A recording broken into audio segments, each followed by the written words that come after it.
secara otomatis kalau sekarang dengan adanya corona ini pasti ada misbar, Mas. Orang miskin baru tentunya. Karena ini memang situasi.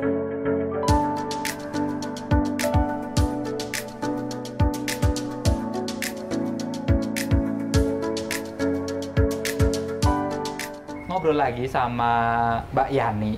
Kita akan ngobrolin nih. Kurang lebih hampir 5 tahun memimpin Klaten gitu. Selama sekian waktu, apa sih prioritas program yang diprioritaskan Mbak Yani untuk masyarakat Klaten? Iya, tentunya ini sudah di penghujung jabatan pertama saya ini, yang tentunya menjadi program yang harus saya selesaikan dan menjadi prioritas saya adalah kemiskinan dan pengangguran, karena memang di Kabupaten Klaten ini untuk jumlah penduduknya saja kan memang lumayan banyak, hampir ya Mas, 1 jutaan ya, hampir 1,4 juta. Jadi tentunya ini angka yang tidak sedikit, sehingga memang butuh anggaran dana yang besar. Padahal anggaran di Kabupaten Klaten sendiri kan memang untuk APBD-nya saja kan 2,8 triliun, untuk PAD-nya kan hampir 400-an miliar lah, 400-an ya betul, PAD-nya hampir 400-an miliar. Tentunya ini menjadi tugas yang harus segera saya selesaikan, yaitu pengangguran.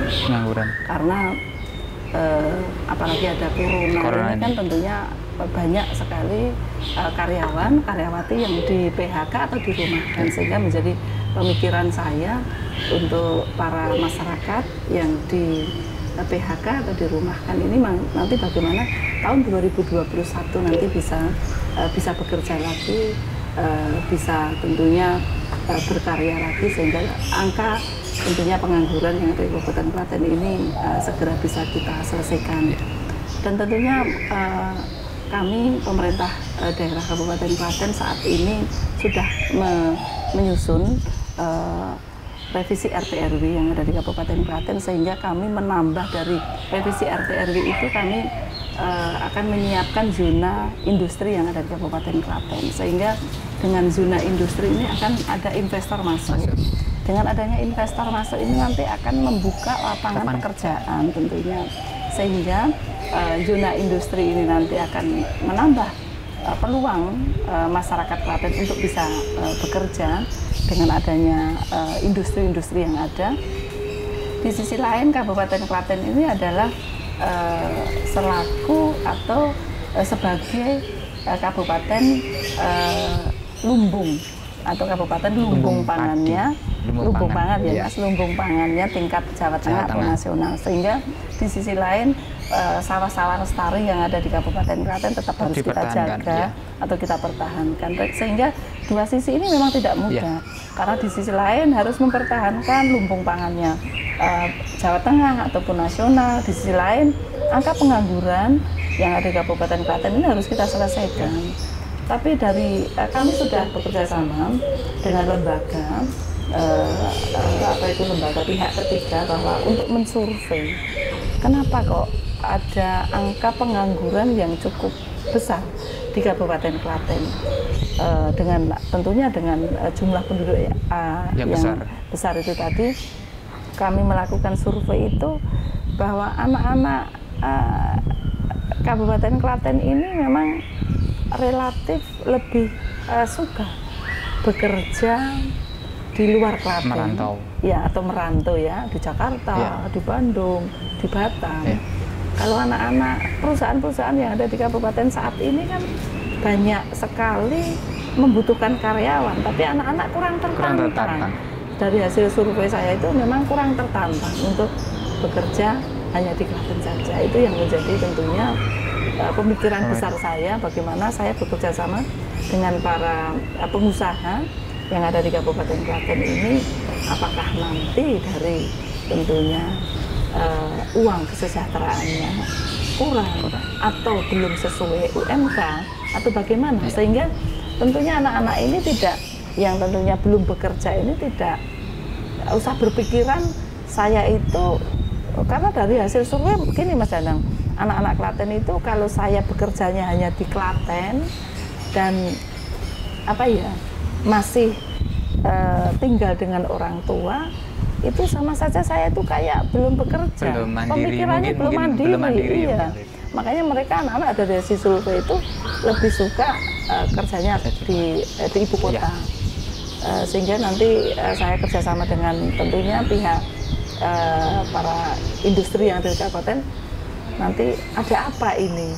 Apakah dari sisi UMK-nya atau dari sisi apa? Kok tidak membuat tertarik masyarakat atau anak-anak muda yang dari Klaten? Iya, tadi Mbak Yani sempat menyinggung soal kemiskinan. Nah, dari data BPS yang menurut saya menarik adalah dalam sekian tahun terakhir penurunan kemiskinan di Klaten itu yang paling bagus se-Solo Raya. Artinya secara jumlah banyak karena penduduknya juga banyak, tetapi grafiknya penurunan itu paling bagus se-Solo Raya dalam sekian tahun terakhir. Nah, ini menjadi tantangan baru ketika ada COVID nih. Ya, artinya gimana cara mengatasi biar yang sudah turun ini nggak kembali naik gitu? Secara otomatis kalau sekarang dengan adanya corona ini pasti ada misbar, Mas. Orang miskin baru tentunya. Karena ini memang situasi wabah yang memang membuat masyarakat yang tadinya bekerja di PHK, terus yang tadinya bekerja dirumahkan, yang tadinya menjadi wirausaha kecil ataupun menengah atau ke atas, karena adanya COVID ini tentunya omset, resiko sampai di PHK itu pasti ada.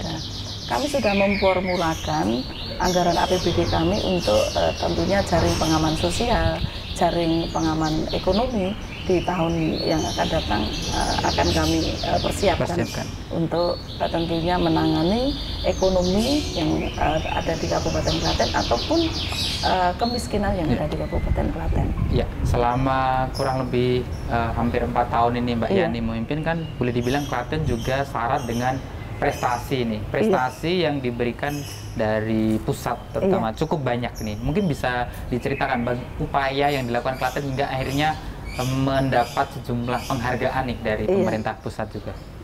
Intinya semua prestasi yang diperoleh Kabupaten Klaten itu adalah atas kerja kerasnya, atas kerjasamanya, kekompakannya seluruh ASN yang ada di Kabupaten Klaten.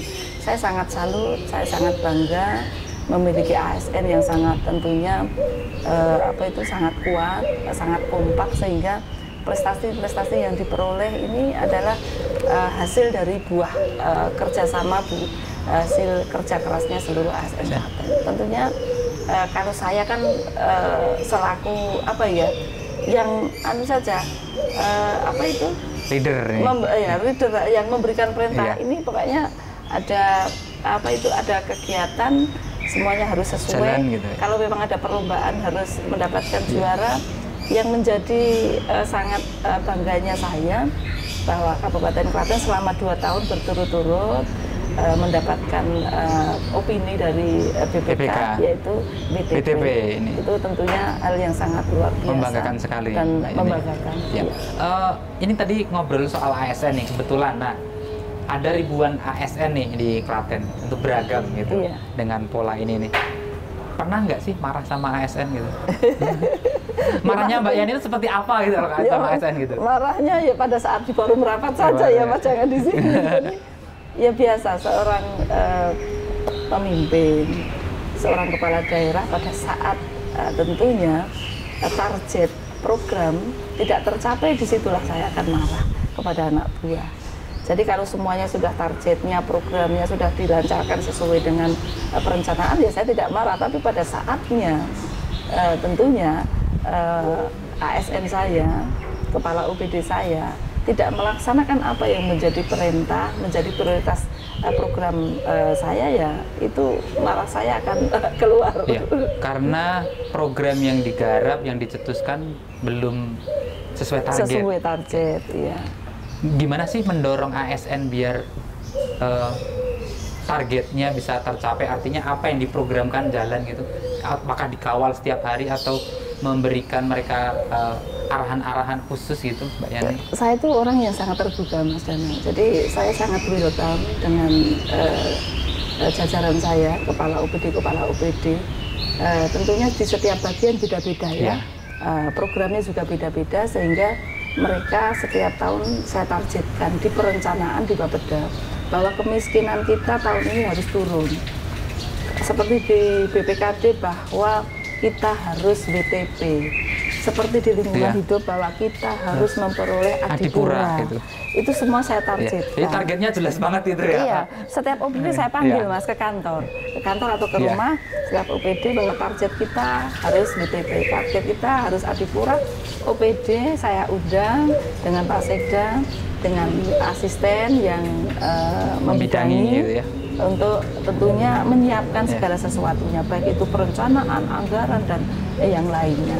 Artinya harus matang sejak di awal di perencanaan memang, gitu Mbak Yani ya.